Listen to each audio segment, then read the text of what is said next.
नमस्ते। दुर्वा भाग 2 कक्षा 7 पाठ संख्या 11 पोंगल, जो कि एक निबंध है, इसके अभ्यास पर आधारित प्रश्न हम यहाँ पर पढ़ेंगे। तो आइए शुरू करते हैं। पहला प्रश्न पाठ से, इसके 3 भाग हैं, क, ख और ग। पहले हम लेंगे इसका क भाग।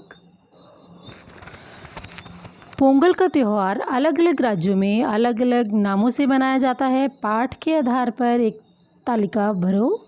तो यहाँ पर एक तालिका बनी हुई है जिसमें क्रम संख्या, राज्य और त्योहारों के नाम हमें लिखने हैं। तो पहला नाम है तमिलनाडु। तमिलनाडु राज्य में इस त्यौहार को पोंगल कहते हैं। गुजरात से बंगाल में संक्रांति के नाम से जाना जाता है। पंजाब में लोहड़ी, महाराष्ट्र तिलगुड़, अरुणाचल प्रदेश में पानुन। और इसका ख भाग है, पोंगल 4 दिनों तक मनाया जाता है। प्रत्येक दिन के मुख्य क्रियाकलाप बताओ। इस प्रश्न का उत्तर, पोंगल 4 दिन का त्यौहार है।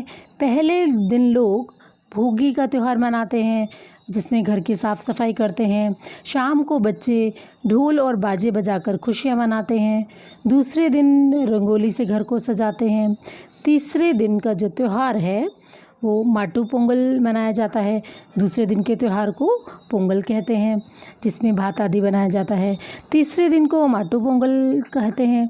चौथे दिन कानुम पोंगल होता है, जिसमें खाना बांधकर पूरा परिवार घर से बाहर निकल पड़ता है। जगह जगह मेले लगते हैं, लोग मेलों में घूमते हैं या आसपास के स्थान को देखने के लिए चल पड़ते हैं। ग भाग, भारत एक कृषि प्रधान देश है। इस बात को सिद्ध करने के लिए 2 उदाहरण दो। इसका उत्तर, भारत में कृषि सबसे मुख्य व्यवसाय है। यह व्यवसाय के साथ साथ उल्लास का पर्व है, खुशी का पर्व है। पूरे भारत में फसलों के पकने पर उत्सव मनाया जाता है। जहां पंजाब में फसल पकने पर लोहड़ी का त्यौहार मनाया जाता है, तो दूसरी ओर नई फसलों के पकने पर तमिलनाडु में पोंगल मनाया जाता है। प्रश्न 2 है तुम्हारी पसंद। तुम्हारे प्रदेश में कौन कौन से त्यौहार मनाए जाते हैं? तुम्हें कौन सा त्यौहार सबसे अच्छा लगता है? हमारे देश में होली, दिवाली, दशहरा, कृष्ण जन्माष्टमी, ईद आदि त्यौहार बड़े धूमधाम से मनाए जाते हैं। लेकिन मुझे इन सब त्योहारों में होली सबसे अधिक पसंद है, क्योंकि इस दिन सब आपस में गले मिलते हैं, एक दूसरे को रंग लगाते हैं और बधाई देते हैं।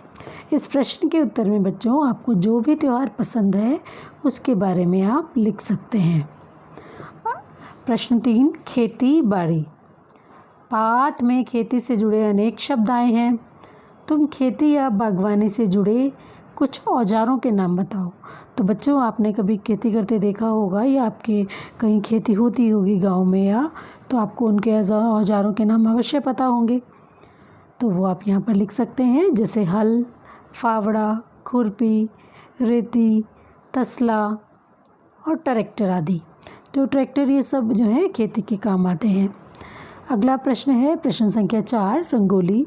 पोंगल के दिन घर को रंगोली से सजाते हैं। रंगोली बनाने के लिए किन किन चीज़ों का उपयोग किया जाता है? कौन कौन सी चीज़ें प्रयोग में लाई जाती हैं, उनकी सूची बनानी है। तो ये तो आपको अच्छे से पता है कि रंगोली बनाने के लिए हमें चावल, आटा, रंग, लकड़ी का बुरादा, इन सब सामानों की ज़रूरत पड़ती है। अब प्रश्न 5 है खाना पीना। पाठ में अनेक चीज़ों के नाम आए हैं जिन्हें खाने पीने के लिए प्रयोग में लाया जाता है। बताओ इनका प्रयोग किन पकवानों में होता है? पहला है चावल। चावल से आप खिचड़ी बना सकते हैं, खीर बना सकते हैं, पुलाव बना सकते हैं, बिरयानी भी बना सकते हैं। हल्दी से सब्जी में डालते हैं, हल्दी दूध में डालकर हल्दी पीते हैं। चावल में डालते हैं, खिचड़ी, दाल, ये सब पकवान हल्दी बनाने में, इन सब पकवानों में हल्दी काम आती है। इसके बाद है गुड़ की पट्टी बनाते हैं, गज्जक बनाते हैं, चिक्की बनाते हैं और चाय आदि भी बनाते हैं कुछ लोग। मक्का की रोटी बनाते हैं, पॉपकॉर्न बनाते हैं, या मक्का को ऐसे भून के खा लेते हैं।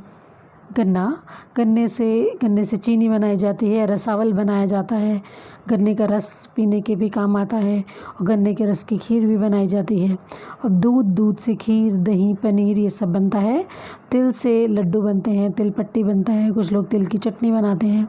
तो ये सब चीज़ें हैं जो पकवान बनाने में काम आती है। ये इस पाठ का अभ्यास था जो अभी मैंने आपको बताया है। धन्यवाद।